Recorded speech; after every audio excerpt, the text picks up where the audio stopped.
আসসালামু আলাইকুম রহমতুল্লাহি আবরকাতুহু।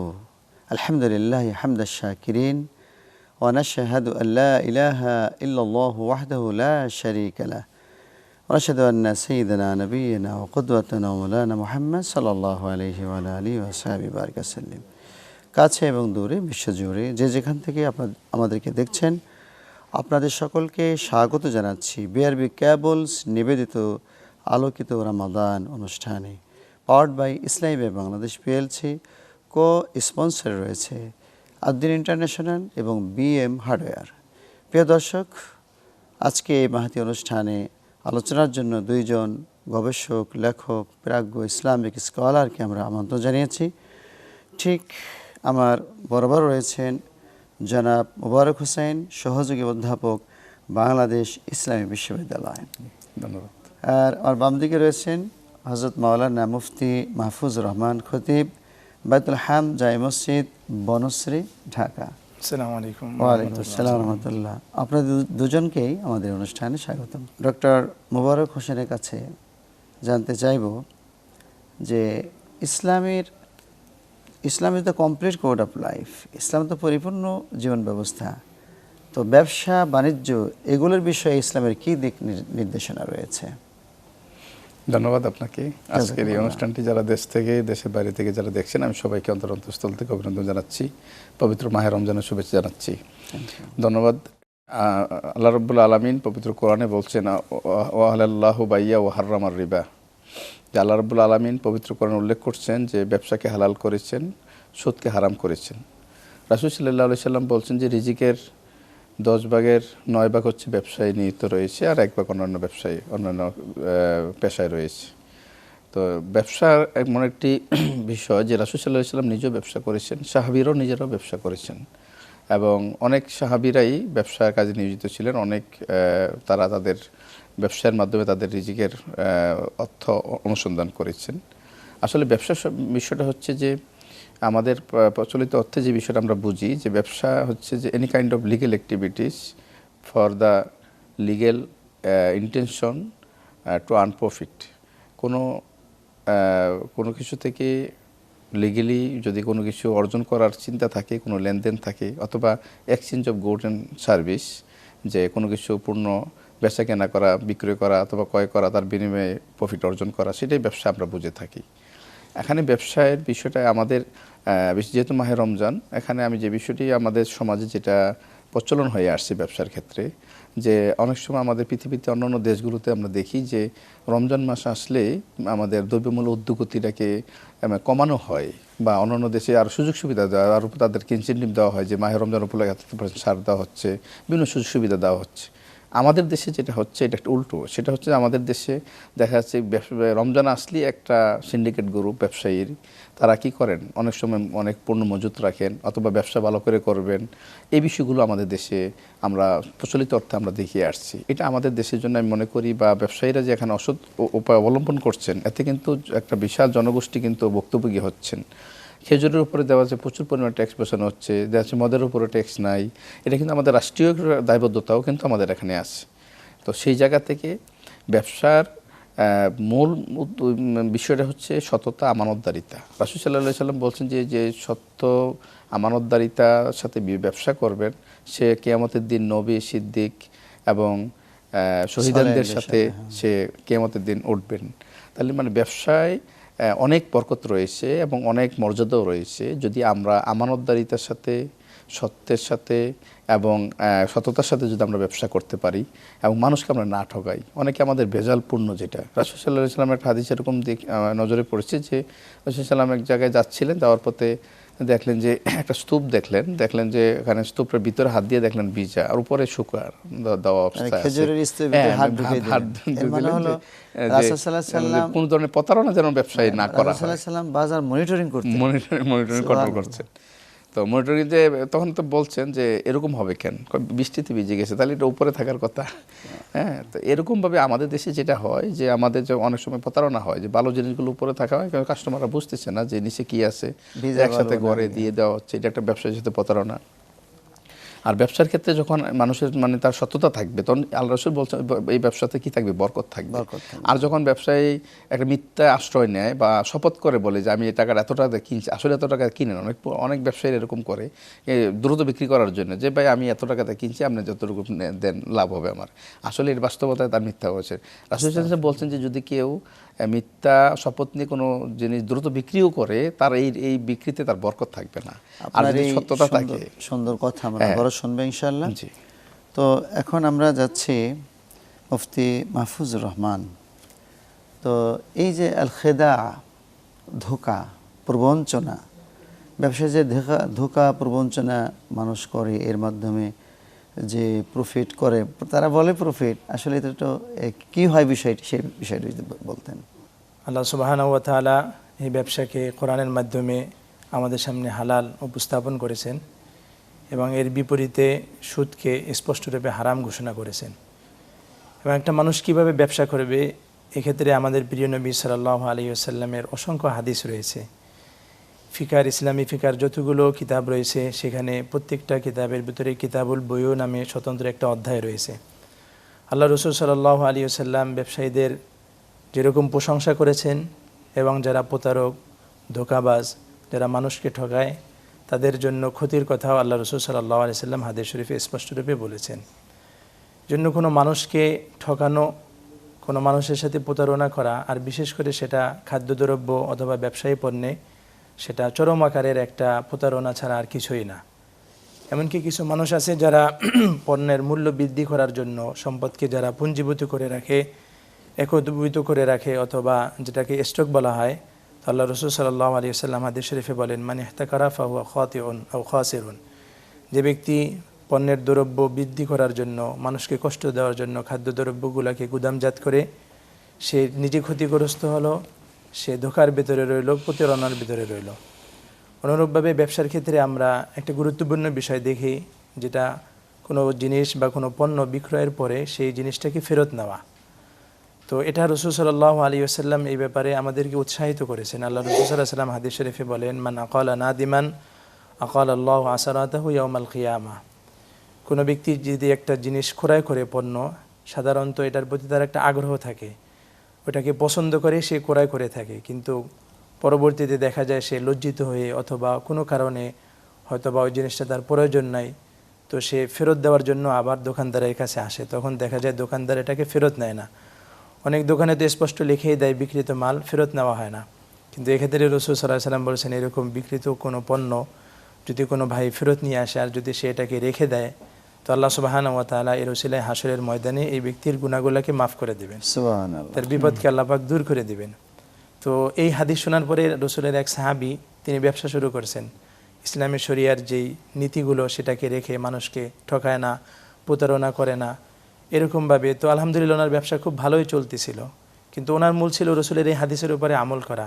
কিন্তু কোনো মানুষ কোনো দিন ওনার কাছে বিক্রিত পণ্য ফেরত নিয়ে আসে না। তো কিছুদিন পরে উনি ওনার ব্যবসা গুটিয়ে একদিন চলে যাচ্ছেন। তো অন্য মানুষ জিজ্ঞাসা করলেন যে, ভাই আপনার ব্যবসা তো ভালোই চলতেছিল, তো এখন আপনি চলে যাচ্ছেন কেন? তো উনি বলছেন যে, আমি ব্যবসার যে মূল উদ্দেশ্য রাসূলের হাদিসের উপরে আমল করা, সেটা আমার হয়েছে। আমি আখিরাতে আমার গুনাহগুলো দূর হওয়ার ব্যবস্থা করেছি এই ব্যবসার মাধ্যমে। আলহামদুলিল্লাহ, আমি এখন আর আমার ব্যবসার প্রয়োজন নাই। তো এরকমভাবে একটা মানুষ ব্যবসার ভিতরে কতটুকু প্রফিট করবে, এক্ষেত্রেও শরীয়ত তাকে একটা সুন্দর দিক নির্দেশনা দিয়েছে। আল্লাহ রাসূল সাল্লাল্লাহু আলাইহি ওয়াসাল্লাম সেই ক্ষেত্রে যেটাকে আমাদের শরীয়তের পরিভাষায় বা মুরাবাহা বলা হয়, যে একটা মানুষ একটা পণ্যের উপরে কতটুকু লাভ করতে পারে, এক্ষেত্রে ফুকাহা ইকরাম বলেন যে সর্বোচ্চ সে 100% লাভ করতে পারে। যেরকম একটা মাল যদি কেউ 10 টাকায় ক্রয় করে, তো এটাকে সে যদি 10 টাকা লাভ ধরে 20 টাকায় বিক্রি করে, তাহলে এখানেই তার কিন্তু 100% লাভ হয়ে গেছে। তো এর চেয়ে যদি কোনো মানুষ বেশি বিক্রি করে, যে 10 টাকার মালটাকে যদি কেউ 20 টাকারও ঊর্ধ্বে যদি বিক্রি করে, দেখা যায় এখানে 21 টাকা বিক্রি করলেও তার 1 টাকা লাভ হচ্ছে, 1% এরকমভাবে। কিন্তু এটাকে করতে করতে সে 100% পর্যন্ত করতে পারে। কিন্তু এখন 10 টাকার মাল যদি কোনো ব্যক্তি সে 25 টাকায় 30 টাকায় বিক্রি করে, তাহলে এটা তো 100-এর চেয়েও বেশি হয়ে গেল। তখন তো ক্রেতা যারা আছে তারা অবশ্যই ক্ষতিগ্রস্ত হবে। আমরা ইনশাল্লাহ শুনবো এই বিষয়ে আরও। তো প্রিয় দর্শক, আমাদের একটু বিরতি নিতে হবে। আর আপনারা দেখছিলেন বিআরবি কেবলস নিবেদিত আলোকিত রমাদান অনুষ্ঠান, powered by Islami bank Bangladesh PLC. Co sponsor রয়েছে আদ্দিন ইন্টারন্যাশনাল, এবং বিএম হার্ডওয়্যার। ছোট্ট একটি বিরতি নিচ্ছি, থাকুন আমাদের সাথে।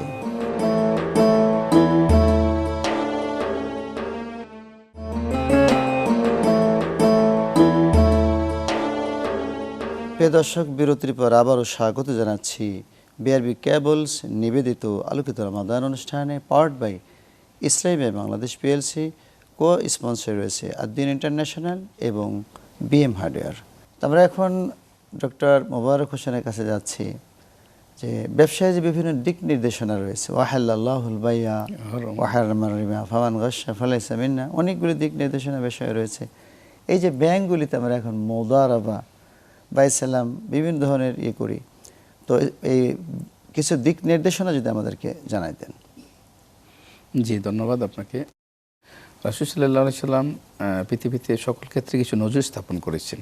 ব্যবসার ক্ষেত্রেও কিন্তু একটা বিশাল একটা মডেল তৈরি করে দিয়েছেন যে তোমরা কিভাবে ব্যবসা করবা, প্রত্যেকটা জিনিস কিন্তু রাসূল সাল্লাল্লাহু আলাইহি সাল্লাম নিজে করে একটা নীতিমালাও কিন্তু দিয়ে দিয়েছেন যে হালাল উপার্জনের রাস্তা হচ্ছে যে ব্যবসা, সেখানে মূল পুঁজি হচ্ছে সততা থাকতে হবে, তার বিশ্বস্ততা থাকা দরকার, আমানত দিতে থাকা দরকার, এবং কোনোভাবে ব্যবসার যারা যেন ব্যবসা মানে দুই পক্ষের সম্মতিতে এবং পারস্পরিক সন্তুষ্টিতে যখন একটা কাজ হবে তখন এটা ব্যবসা হবে। এখন হচ্ছে অনেক জায়গায় ব্যবসা হয়ে যাচ্ছে যে অনেকেরই নিজের সাইডটাকে দেখে বাট পরের সাইডটাকে দেখা হয় না। মানে একটা জিনিস হয়তো কিনলাম, কিন্তু দেখা যাচ্ছে কেনার পরে যেটা আমাদের মোহতারাম কথা বললেন যে সে অনেক ঠকে গেল, এখন তাকে ফেরত দেওয়ার জন্য প্রস্তাব দেওয়া হলো অথবা ত্রুটিপূর্ণ হয়ে গেল, সেটা সে নিচ্ছে না। এটা কিন্তু রাসূল সাল্লাল্লাহু আলাইহি সিস্টেম না। তো আজকে ব্যাংকিং ব্যবস্থা যেটা আপনি বলছেন সেটা একটা গুরুত্বপূর্ণ বিষয় যে আজকে ব্যাংকিংয়ের জায়গায় যারা ব্যবসা করছেন ইসলামী ব্যাংকের জায়গাগুলো থেকে, সেটাকে শতভাগ শরিয়া মোতাবেক, হ্যাঁ এটা ইসলামী রাষ্ট্র না হলে টোটাল বিষয়টাই কঠিন হয়ে যাচ্ছে। তারপরেও যতটুকু সম্ভব যে তারা চেষ্টা করে যাচ্ছেন যে ব্যবসাটাকে কিভাবে হালাল পর্যায়ে তারা করতে পারেন, সুদমুক্তভাবে করতে পারেন, সেই জায়গা থেকে চেষ্টা করে যাচ্ছেন। কিন্তু এগুলো ছিল authority by Bangladesh bank. Bangladesh bank তো সুদের সাথে সম্পৃক্ত হয়ে গেছে, আর প্রত্যেকটা ব্যাংকিং ব্যবস্থাটাই হচ্ছে তাদের কন্ট্রোল হচ্ছে বাই বাংলাদেশ ব্যাংক। তো এইটা হওয়ার কারণে মানে এখানে টোটাল চাইলেও এখানে সব কিছুই আপনি সুদমুক্ত করাটা কঠিন। তারপরেও চেষ্টা করে যাচ্ছে যে ইনফরমেশন আমার কাছে রয়েছে, সেটি হলো বাংলাদেশ ব্যাংক কনভেনশনাল ব্যাংকগুলিকে নিয়ন্ত্রণ করার জন্য জেনারেল বিআরপিটি তা নিয়ন্ত্রণ করে, আর ইসলামী ব্যাংকগুলিকে কন্ট্রোল করার জন্য ইসলামিক জিনিসটাকে সহি রাখার জন্য নতুন করে একটা ডিপার্টমেন্ট খুলেছে ইসলামিক বিআরপিডি। এর মানে হলো যে আগে যে বাংলাদেশ ব্যাংকে টাকা রাখলে এটা বন্ধ হয়ে গেছে। আলহামদুলিল্লাহ বাংলাদেশ ব্যাংকের সাথে ইসলামী ব্যাংকগুলি সুদ লেনদেন এখন কমপ্লিটলি বন্ধ। 2009 সন থেকে এটা হয়েছে। এজন্য এই আমাদের জনগণ এটা জানলে ভালো হবে যে এখন বাংলাদেশ ব্যাংকের সাথে ইসলামী ব্যাংকগুলি সুদি লেনদেন হচ্ছে না, আলহামদুলিল্লাহ।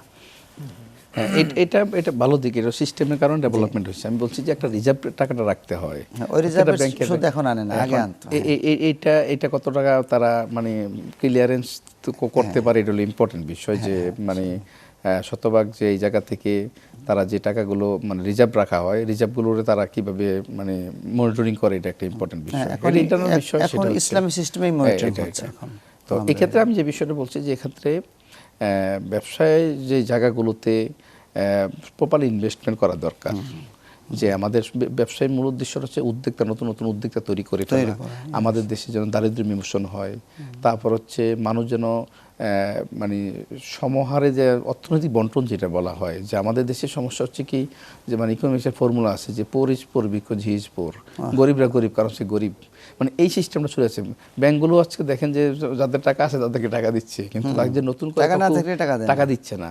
তো উদ্যোক্তা যে তৈরি করার ব্যাপারে যে আসলে বাংলাদেশে যে উদ্যোক্তা যারা বড় প্রতিষ্ঠান আছেন তারা যদি এগুলোকে নজর দেওয়া হয়তো, আজকে দেখেন মনোপলি হয়ে যাচ্ছে, ছোটোখাটো বিজনেস দিয়ে কেউ কিন্তু চলতে পারতেছে না।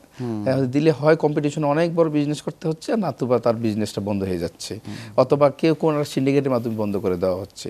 এই জায়গাগুলো যদি মনিটরিংটা, ব্যবসায়িক মনিটরিংটা সুন্দর করা হয়, তাহলে দেশের অর্থনৈতিক ইকোনমিক জায়গাটাও কিন্তু আমাদের সচ্ছল করা সম্ভব।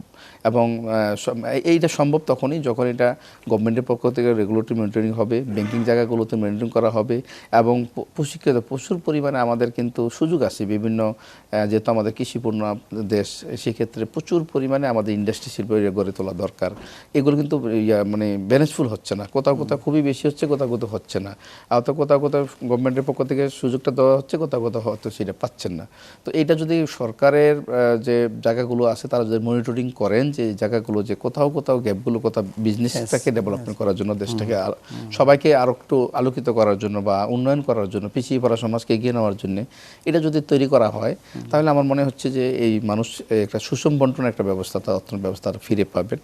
এবং ব্যবসায়ীদের ক্ষেত্রে এই প্রত্যেকের জায়গায় যারা বড় বড় ব্যবসায়ী, তারা যদি তাদের জায়গায় সততা, আমানতদারিতা, বিশ্বস্ততা জায়গাগুলোতে ইনশিওর করেন, তাইলে মানে ব্যবসায় বরকত বেশি হবে এবং অনেক মানুষের কর্মসংস্থান তৈরি হবে এবং কেউ এখান থেকে কেউ বঞ্চিত হবে না। ছোট ছোট ব্যবসায়ীরাও তারা বড় হইতে পারবে এবং দেশ এগিয়ে যাবে, দেশ এগিয়ে যাবে, ইকোনমিক্যালি অনেক এগিয়ে যাবে।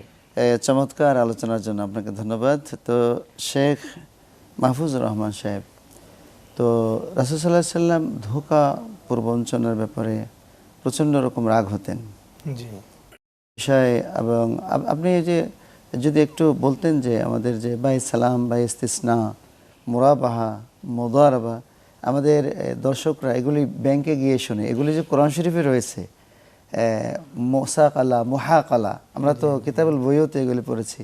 আপনি কিছু ট্রাম যদি এই হাদিস থেকে বলতেন যেটা মানুষ বোঝে যে হ্যাঁ ইসলামে এগুলি আছে। হ্যাঁ, ধন্যবাদ আপনাকে। আসলে এই প্রত্যেকটা বিষয় তো শরিয়া থেকেই নেওয়া। যেমন যে সংজ্ঞাগুলো আপনি বলছেন, মুহাকালা, মুজারা, মুসাকাত, কিতাবুল বইয়ের, এগুলো সব হলো অধ্যায় পাঠ। ইকালা, যেটা ওই যে পণ্য ফিরিয়ে নেওয়া। আসলে আলহামদুলিল্লাহ এখন আমাদের বাংলাদেশে যে ইসলামী ব্যাংক সহ আরও বিভিন্ন ব্যাংক এই সমস্ত নতুন নতুন উদ্যোগগুলো গ্রহণ করতেছে, আমরা তাদেরকে সাধুবাদ জানাই। তো এক্ষেত্রে পরামর্শ হলো যে ওনারা আরও বিজ্ঞ মুফতিয়ানে ইকরাম যারা আছেন ইসলামী অর্থনীতির উপরে, আলহামদুলিল্লাহ ওনাদের সাথে যখন এই বিষয়গুলোকে আরও একটু আলোচনা করবেন, তখন শরীয়তের সমস্ত বিষয়গুলো তখন আমাদের সামনে এসে পড়বে। যেরকম একটা বিষয় যেটাকে আপনি বাইয়ে সালাম বলছেন, আমাদের সমাজে কিন্তু এটাকে দাদন বিক্রি বলে। গ্রাম দেশ থেকে নিয়ে দেখবেন আপনি বেশিরভাগ মানুষ কিন্তু ওই যে ইটের যে বাটা আছে এখানে কিন্তু ওই দাদনে অনেক টাকা লাগায়। তো আসলে এটা আল্লাহ রসুল সাল্লাল্লাহু আলাইহি ওয়াসাল্লাম যদি এই বিষয়টাকে দিয়েছেন, সেক্ষেত্রে কোরআনুল কারীমের যে আয়াত সর্ববৃহৎ সূরা বাকারার ইয়া আইয়ুহাল্লাযীনা আমানু ইযা তাদায়ানতুম বিদাইনিন ইলা আজালিন মুসাম্মান ফাকতুবু, এই আয়াত থেকে কিন্তু ফুকাহায়ে ইকরাম এই বাইয়ে সালামের যে হুকুমটা এখান থেকেই কিন্তু নিয়েছে। এখানে কিন্তু কোনো বিষয়কে আপনার সংক্ষিপ্ত আকারে বলা হয় না। আল্লাহ সুবহানাহু ওয়া তাআলা এখানে মুতলাক আমভাবে বলে দিয়েছেন। এখান থেকেই মূলত ভাই সালামের যে দলিলটা এবং এই আয়াতটা হচ্ছে পবিত্র কোরআনুল কারীমের সবচেয়ে সর্ববৃহৎ আয়াত। জি, সূরা বাকারা। চমৎকার বলছিলেন। আমাদের সময় একেবারে শেষ পর্যায়ে চলে আসছে। প্রিয় দর্শক, আপনারা দেখছিলেন বিআরবি কেবলস নিবেদিত আলোকিত রমজান অনুষ্ঠান, powered by Islami bank Bangladesh PLC, co sponsor রয়েছে আদ্দিন ইন্টারন্যাশনাল এবং বিএম হার্ডওয়্যার। আগামী পর্বগুলো দেখার সাদর আমন্ত্রণ জানিয়ে আজকের মতো এখানে শেষ করছি। আসসালামু আলাইকুম ওয়া রাহমাতুল্লাহি ওয়া বারাকাতুহু।